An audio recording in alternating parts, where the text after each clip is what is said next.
Welcome to the Regulatory Transparency Project's fourth branch podcast series. All expressions of opinion are those of the speaker.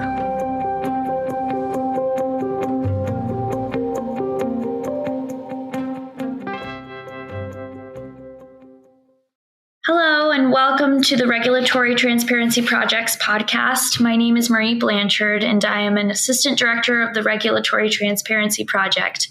Today on this podcast, we're delighted to host a discussion on the super elections year of 2024. To address this topic, we have with us today a stellar pair of experts, who I will briefly introduce before we jump into the discussion. First, we're joined by Kathryn Ciano Mauler, and second, we're delighted to have Katie Harbath joining us today. We're glad to have both of you with us. In the interest of time, I'm introducing you guys very briefly, and if you'd like to know more about our guests today, please feel free to visit regproject.org, read their impressive and full bios, and with that, I'll hand it over to our host, Kathryn Ciano Mauler. Katie, thank you so much for being here. I've been excited to talk to you about this since I've been following your work on elections since there was a company that you worked at that was called Facebook. I'm a lawyer in tech, used to work on elections, but haven't for some time. So very interested to talk through this. I've been trying to follow the super election year, and I realized that most of the coverage that I was finding was from you, Katie. And so I thought that it was easier, instead of trying to triangulate all of the research, to come straight to the source. So I would love to hear your background, where you're coming from on it, how you got into this in the first place. Yeah, thank you so much for having me. And I'm really excited to have two Kathryns that spell their name the same way, Kathryn. Anyways, thanks for having me. And yes, so my background is I initially started my career working in Republican digital politics in the early 2000s. Facebook is having its 20th birthday here in February, and I was at 2004 was my first campaign. And so back then it was kind of called e-campaign. It was the very early days of getting politicians kind of thinking about using the internet and digital. I then, like you said, spent 10 years at Facebook, where I built the teams globally that worked with politicians and governments on how to use the platform and coordinated all the companies work on elections globally. So I've seen, sort of the 10-year span was quite a bit, from kind of just trying to convince people to use it to then a lot of the topics that we talk about today, from foreign interference, mis and disinformation, how to think about transparency, and a lot of these content moderation issues. I left Facebook in March of 21 and started my own consulting firm and newsletter called Anchor Change. And I most recently now joined a tech consulting firm called Duco Experts, where we work with a variety of tech companies, sort of all sizes, on a lot of these tech policy and trust and safety issues. And so, yeah, I've been talking about this big year of elections since 2020, when I realized how many were going to be happening this year. And that was even before AI and all these other things sort of exploded on the scene. Yeah. What makes this year? Is it 82 elections that are happening in how many countries? It all kind of depends on how you count it, because everybody has a little bit of a different way. So a lot of people might be like, why am I seeing all these different numbers? Why is it hard? It can really depend on so it's somewhere around in the upper 80s if you count it by election dates. Across 80, so it's 80 different countries. A lot of these countries are having sometimes multiple elections as part of it, but it's the first time ever in history that in the same year as a U.S. presidential election, you have elections in places like India, Indonesia, Taiwan, maybe Ukraine, Mexico, the United Kingdom, and the European Parliament. You have, the U.S. is on a 4-year cycle. Places like India and Indonesia are on a 5-year cycle. Mexico's on a 6-year cycle. So it's pretty rare when all of those line up. And because those are such populous countries, you have, depending upon the numbers you go off of, but The Economist says over 4 billion people will be impacted by elections this year. That's hard to imagine, and hard to imagine how much how much there is that's positioned for opinions for everybody. There must be a ton of polling. There must be a ton of opinion gathering right now, trying to understand where people stand. Yeah, I think that it's different in different countries. I always tell people the U.S. is the exception versus the rule in terms of how elections are run. we just have much longer cycles. It's sort of a permanent political class on that. But yeah, people are really trying to, get a sense of, because this is going to change the world order potentially in terms of these major countries that are part of the G7, G20, BRICS. And so a lot of people are trying to figure out, is the world going to go, what type of leaders are they going to be electing? As of our recording this, Taiwan and Bangladesh are some of the first elections that have happened. And the Taiwanese people elected somebody that's very much, pro-Taiwan versus pro-China, which I think, they're showing quite a bit of resilience, because talk about a people that have been bombarded with propaganda and other things like that so much that I think there's actually quite a bit that a lot of countries can learn from how that population and that culture has really inoculated itself against many attempts to influence their vote. Yeah, that was incredible to see. And that was also part of what made me wanted to talk to you more about the rest that are coming up. We'll talk more about the propaganda bombardment in a little bit. But I'm also thinking about sort of the changes in alliances with the changes in leadership that we're seeing. Do we anticipate there being, or do we have any sense as to how those alliances may wind up lining up? Or is that all sort of remaining to be seen? I think it's really remaining to be seen, because frankly, at the end of the day, I think it's going to really depend to who wins the U.S. election. And what that looks like. And like if you look at like the conversations that are happening in international corridors, places like Davos, other things, all eyes are on November in the US, because I think that will then kind of determine where people might fall into line on some of this. So yeah, it's hard for me to predict that right now. That's interesting that the U.S. election is so late in the year, but it will be so determinative as to a lot of the alliances globally. I think it goes to, the traditional role that America has played on the international stage around all of it. There's also just such, I think, a divergent of foreign policy approaches between, assuming that it's a Biden-Trump race, between those two and how they would approach this, that I think a lot of folks are, they're just kind of keeping their powder dry to wait and see what that looks like, because then that's going to impact what their own strategies are for their own countries. Yeah, totally. So I see our discussion as sort of two forks. One is the social side and one is the security side. On the social side, I'm curious, what kinds of incentives do we see and how do people respond to those when it comes to an election year coming up, lots of signaling, lots of discussion, lots of regulatory changes. What should we expect to see? Do you mean in terms of, because I hear social and I think social media just because of what my background is that what you mean? Or do you mean kind of like more like broadly? I think both. I think like in terms of, I feel like social media often measures or is a reflection of what the larger social responses are.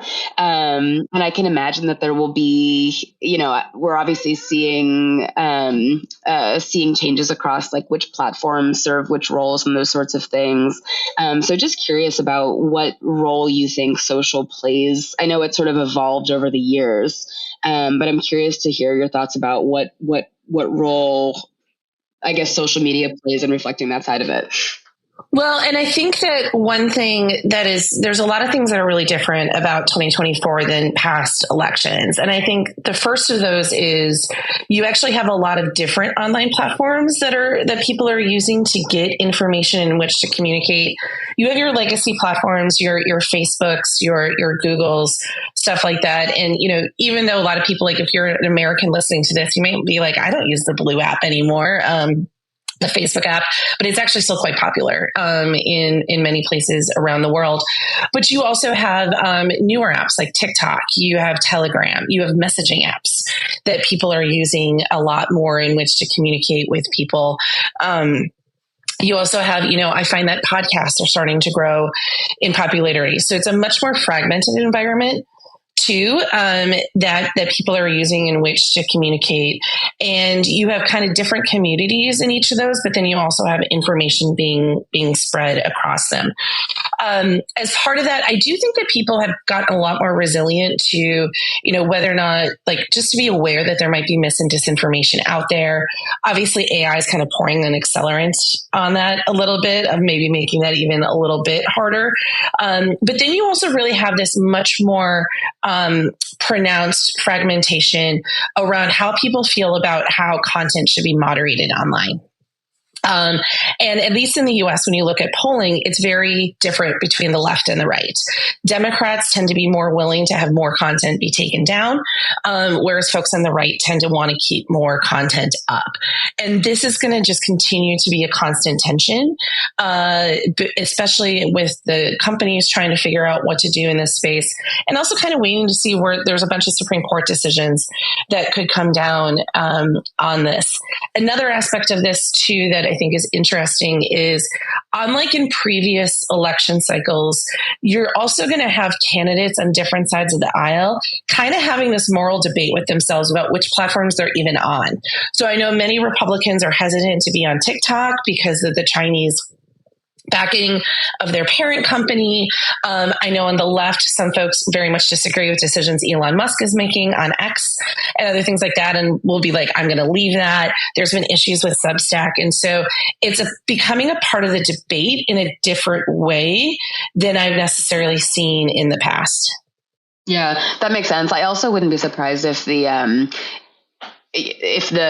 idea of who prefers which tendency in terms of removal or remaining when it comes to content, if that's not static over time, if that sort of shifts depending on what's going on, so that'll be interesting to watch. And my understanding has been that social, by which I mean platforms, have played a much bigger role in elections overseas than they have in the US. Is that accurate? Yes. I mean, you'll see, like, for instance, an app like WhatsApp is used. It's actually quite growing now in the US, but like previously, like in 2019, there was another kind of big wave of elections in like places like India, Indonesia, Mexico. And what makes it really tough with WhatsApp is when you have an encrypted platform, you have to think about how to mitigate these harms differently because you can't see the content. And so you have to kind of look a bit more at behavior and stuff like that. Other places too, some have like their own, some places you have more like other Chinese apps like WeChat and other things. Some places Instagram is still much more popular. You also have places like India where things like TikTok are banned. Mm-hmm. That they're not available. And so one of the things that you'll see, like I know I did when I was at Facebook and other companies do when they're looking at trying to do the risk analysis for their own platforms in these countries, one of the things they definitely have to look at is how much people are using them in those different places to try to then decide like how much time and effort they're going to actually put into some of their election integrity efforts. That makes a lot of sense, and that's really interesting. On the security side, how do you think about that? I know that's a huge topic. Where do you think there are opportunities, and where do you think we stand now in terms of election security this year? Do you mean security in terms of how the elections are administered, or do you mean security online? I think I mean a little bit of both again. I see them as being largely connected, but I'm curious about the distinctions. Well, I think that the reason I was asking the question is I do think they're blended. I do think that you have, there's a lot of work that election officials continue to do about making sure all around the world that the process of not only helping people to know where, when, and how to vote, but then the process of actually collecting those votes, the process of announcing the results, and then the process people have of appeals and court process and all that. Like prior to 2020, most not just Americans, but I think a lot of citizens did not necessarily pay super close attention to how these things were administered. And now after 2020, we're getting a lot more into the details on that. And so election officials are trying to make sure that that is all, frankly, just secure in terms of how and transparent as much as possible about how those votes are counted. So there can be less questions about that. If there are problems, they can be transparent about that.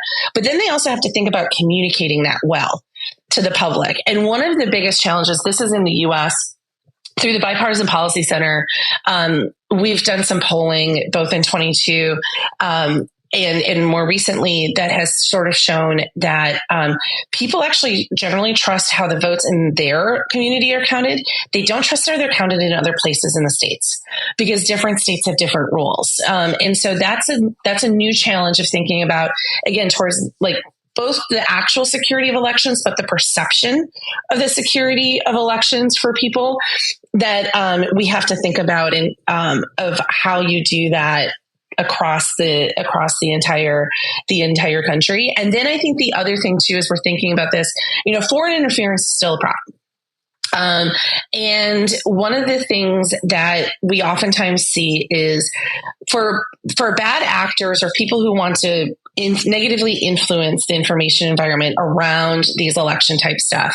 Sometimes they don't even have to do anything. They just have to get stories planted and narratives out there that make people think that something bad has happened. And so the term we used to use at Meta was called perception hacking around that. And I actually worry about that, just the overall narrative around AI and stuff like that, about what could happen versus what might happen. And I think as we continue to go into this year, need to be really careful about separating out that signal from the noise around so that I worry about what that could do to further erode people's trust in the overall process and security of the elections. Yeah. I hope that was the angle that you're kind of hoping to get at. No. That makes complete sense. And that certainly tracks with what I observe when it comes to perception being at least half the problem, is trying to address that in a way that's consistent and coherent. Are there solutions that you have in mind or that you're aware of as being floated, or are we sort of more identifying issues as we kind of go through the year? I think people are there have been some solutions, like frankly, going into the midterms in the US in 2022, a lot of the partnerships and stuff that election officials had with the tech companies, with civil society, with academia, it's this kind of concept called pre-bunking. So letting people know some of the narratives they might hear, getting some of that education out sooner about how these election processes work, really helped to inoculate people and just help them to better understand what was working. And so I think a lot of folks want to continue that. One challenge, though, is there's these Supreme Court cases. One of them is about government engagement with tech companies and other things that's had a bit of a chilling effect on that. And so that is throwing a bit of a wrinkle into all of this about how quickly some of this stuff can get spun up. Yeah, no, that makes complete sense. So let's talk about AI. What do you think are the real facts that we should be thinking about, both in terms of opportunities and in terms of any issues that we can expect? Yeah, I think first and foremost, my mantra for this year, and this is particularly about AI, is to panic responsibly about all of it. Because again, I kind of talked about the overall narrative and how I'm worried about that, but there's some really cool use cases I'm seeing of AI, around imagery, around being able to help. I really think about campaigns and issue groups that don't have a ton of resources to be able to use this to help to create content, to help do translations, to help do a whole bunch of things but I also liken it very much to social media 2008. It was used by the Obama campaign and others, but it really wasn't until 2012 where it was really integrated into it. So I really expect more AI in future elections, because there's still an adoption process and stuff that we have to think about. We are going to see it used negatively. We already have seen instances. I think the big question, though, is how much impact that's actually going to have on a lot of this. This is very much an issue where all of these platforms are really trying to, again, build the plane while it's in the air, of thinking about, do we label this stuff? How do you label it? Do you watermark it? What is the best way to let people know what might be happening and even being able to detect it?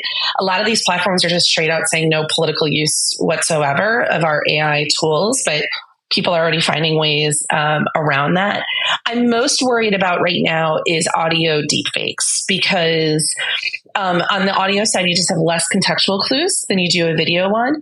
And then I'm also most worried about this in down ballot races. So listen, right, if there's been deepfakes of Joe Biden, Taylor Swift, very prominent people, the media is going to debunk that pretty darn fast. Like, you're not going to be able to get that out. But there's an interesting case happening in Baltimore right now where there's a principal and there's audio that came out of him saying some unsavory things. He's claiming it's AI. Other people are not.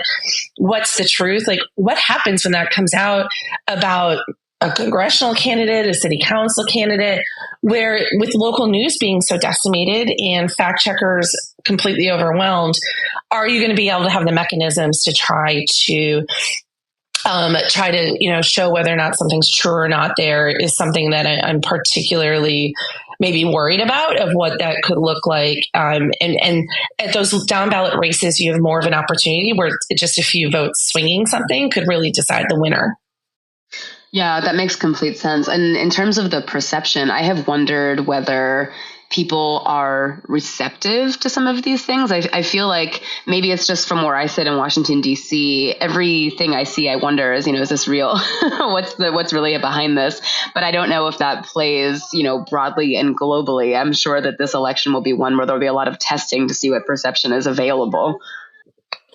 Yes. And I think that, I think there's going to be a lot of experimentation over what moves the needle, what doesn't. And again, kind of going back to that perception hacking thing I was saying, if I'm somebody that's trying to negatively, not even negatively, but influence and just get coverage, I just have to do one ad or one thing, and then you get all this media coverage around it. So you don't necessarily have to spend a lot of money right now in which to maybe get attention for that and make people think that these things are getting spread a lot further than what they are. So I just think we're going to see a lot of experimentation right now from a lot of different people.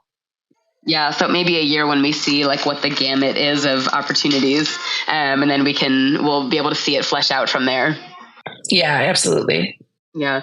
Do you think that the systems that we have in place will be able to evolve in response to some of that? I always wonder, will we be able to, keep the actual systems for voting secure against any testing, against any kinds of attempts to, breach or whatever. I guess I could rephrase that so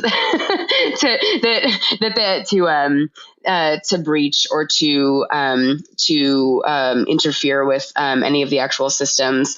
I guess it wouldn't be a Federalist Society podcast if I didn't ask about the strength of the private sector versus the public sector. Do you anticipate some of the response to these attempts for interference or meddling to come from the private sector in a way that will bolster the public sector sort of systems that support elections more broadly?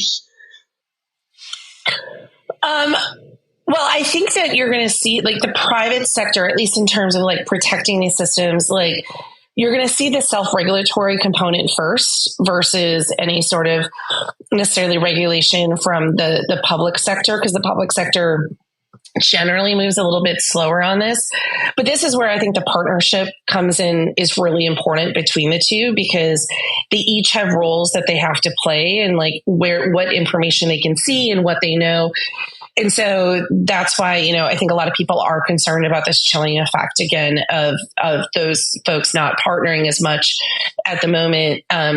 So I think we should see examples from both. I would be remiss though to say too, like we oftentimes are like, there's no regulation in the US. There is at the state level, not necessarily at the federal level. So I'm curious to see what that will look like. There's also new regulations in places like Europe that are starting to get implemented with the Digital Services Act and Digital Markets Act, that a lot of people are looking to see how that will impact things happening here in the States and other countries. But I also want to flip it over on the private sector side. There's also the nefarious side of this. There's a lot of vendors that are popping up that will help, whether it's campaigns or others, use AI to create fake news stories, fake videos, a lot of these different types of things. And that's an area that I don't think we've paid enough attention to about how to regulate or what should be allowed or not allowed or what that looks like. And that sort of like vendor community that is adjacent to the platforms that the stuff might appear on. And I think that you'll start to see, even more actors trying to utilize to try to cover their tracks more of getting this information out there. Yeah, that makes total sense. And I wonder if we even know enough to be able to regulate meaningfully on some of this yet. It seems like we're still in an experimentation phase or still a learning phase. This is the biggest challenge about regulating around tech anyways, is that it's just kind of constantly evolving. And one of my worries is that from a regulatory standpoint, some people are just going to be like, let's just put a label on it. We're just going to label it and be done. But labels actually have their own issues too. There's a lot of label fatigue. People don't read them. They may not understand them. There's also only so much we can label because most people are on their phones. That's a very small screen space in which to see things. And like, I kind of think about it, like think about the number of cookie banners you get that are like, accept all cookies or don't. Like that's from a European regulation from a long time ago. Like, and most people are just freaking annoyed by those types of things. And so I think that is a real challenge that we've not fully grappled with of how this looks like for types of regulation and how that might impact what companies are doing and who's moving fastest. So I agree with you. I just think it's going to be very hard to do this right now. Yeah, I think that makes sense. And it goes also to something that just as a hobby I've been watching, which is the trade-offs of connected election systems. You want them to have some kind of connections that you can more efficiently count. You know, I'm from Florida, and so I still have fatigue over 2020 and the recount. So you want to have a trustworthy and quick counting system. But there's also, of course, risks that come with having that connection. So I can see that there would be a lot of attention being paid to how to best hit the right balance there and improve that in a way that works. Do you see any sort of tech changes coming to the systems themselves in terms of that connection, like through AI or otherwise? I don't know. I'm sure there will be of thinking what that looks like, and I think there is a lot of promise of AI to help make these systems more efficient. To think about like doing some of the analysis and stuff that just, you know, whether it's election officials or others would not have had the expertise or the resources and time in which to do, but it is still just like very early on. And I think it's also people are, you know, we've been through a lot of change in the last 4-ish, you know, long, like almost decade.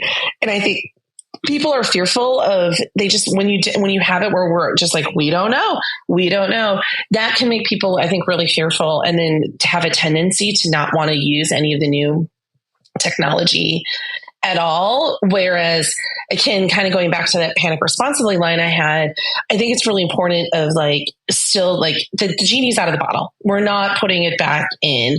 It's coming. So how do we think about not just this year of how these tools might affect it, but how do we think about going forward? How do we help get people up to speed and trained quickly on what these large language models are, how they could be applied, how you might think about guardrails. That's some of the work I'm doing right now that I just find utterly fascinating because it's just a whole different problem set of thinking about a new way of having to think about these problems that we haven't had to do before. And there's no playbook for it. And so that's why I think conversations are really important about this and not just having it behind closed doors of what's happening at each of the different platforms and other companies that are developing this kind of technology. Yeah. Maria, I hope you're able to filter out some of the noises behind my guitar are loud. I think that's really interesting. Your Panic Responsibly mug has been in my cart for a while. I really like that phrase. I think it's really helpful. When you say guardrails, are there any kinds of recommendations that you would be able to share at this stage? I'm always thinking about self-regulation and principles and the way that those apply between private companies and potential regulations. I'm so curious about what sorts of principles you're seeing.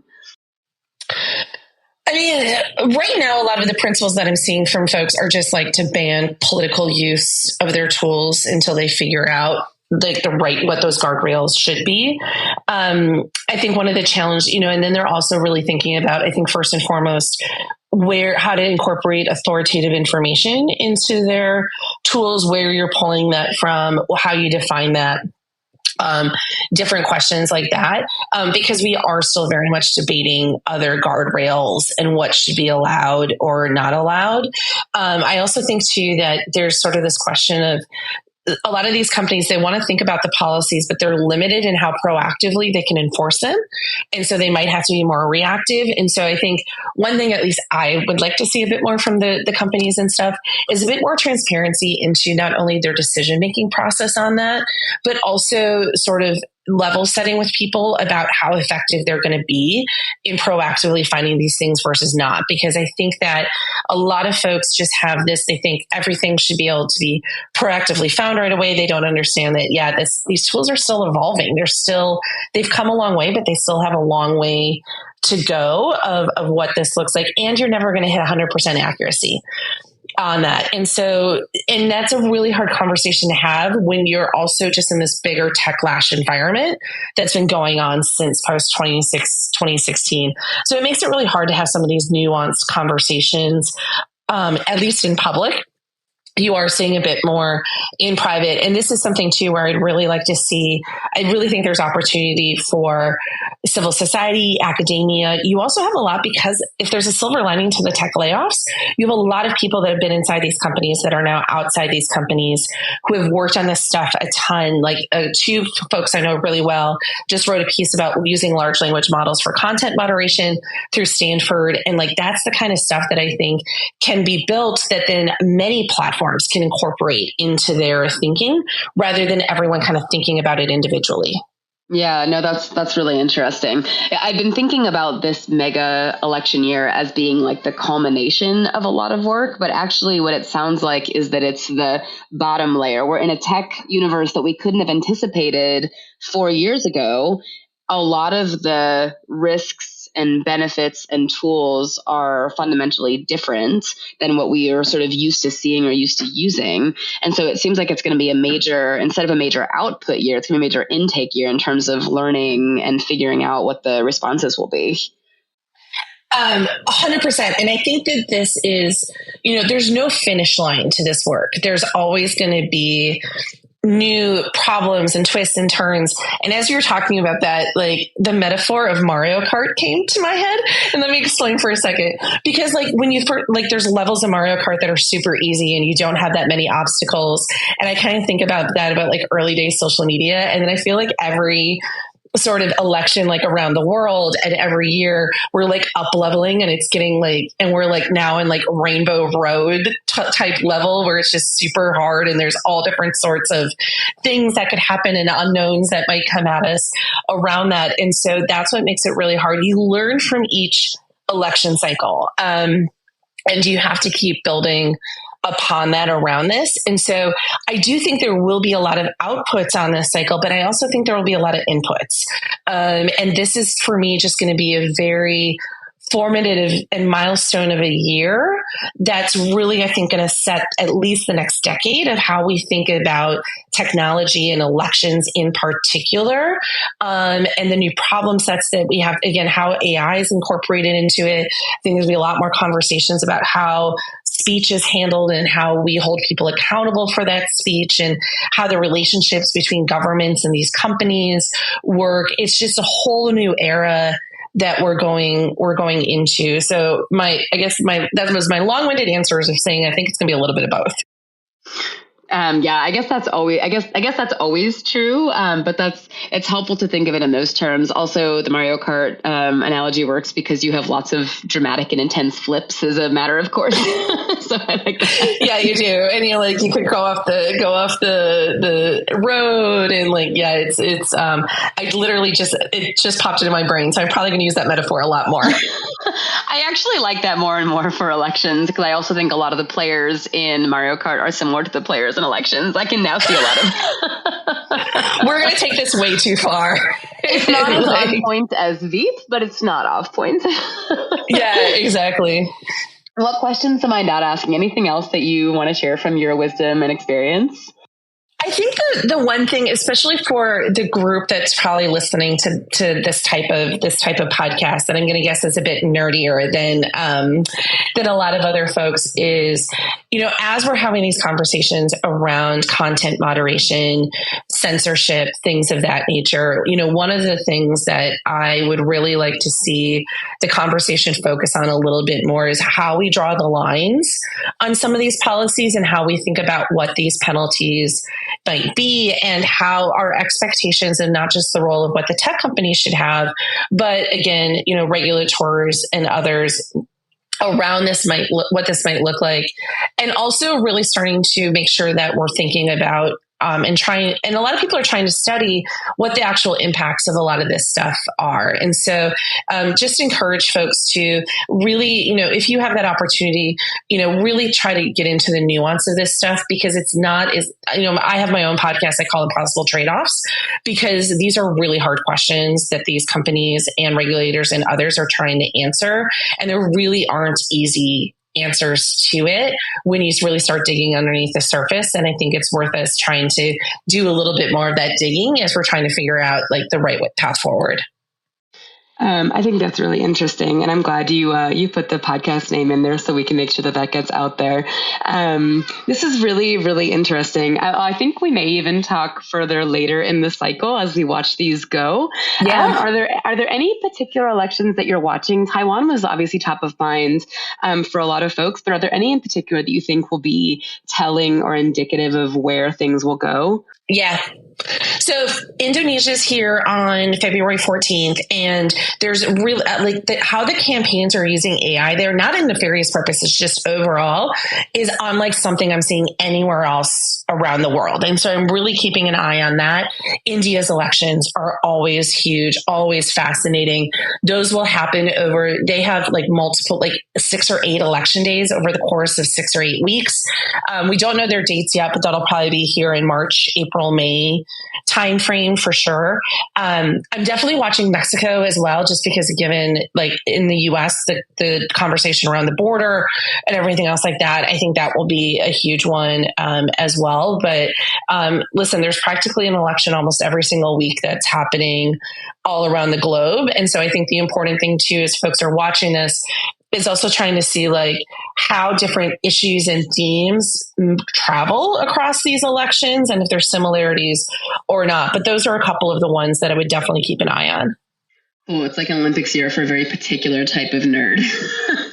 Me. It is my Olympic year that I have been working towards for so long, and I can't believe it's finally here. And so it's definitely been, other metaphor I've been using for this year is a kaleidoscope, because there's just so many different pieces and types of things that are happening all around the globe that it's really hard to predict what our world's going to look like in 2025.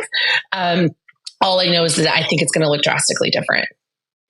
Yeah, I think there's no way around. Some amount of change will cause other change in other places. And so even if a lot of things stay the same, a lot of things will certainly be different.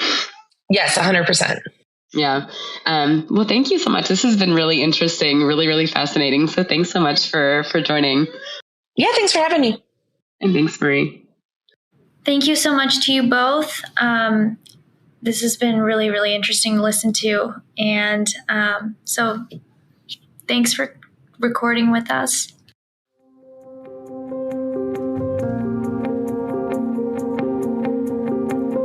On behalf of the Federalist Society's Regulatory Transparency Project, thanks for tuning in to the Fourth Branch podcast. To catch every new episode when it's released, you can subscribe on Apple Podcasts, Google Play, and Spreaker. For the latest from RTP, please visit our website at regproject.org. That's regproject.org. This has been a FedSoc audio production.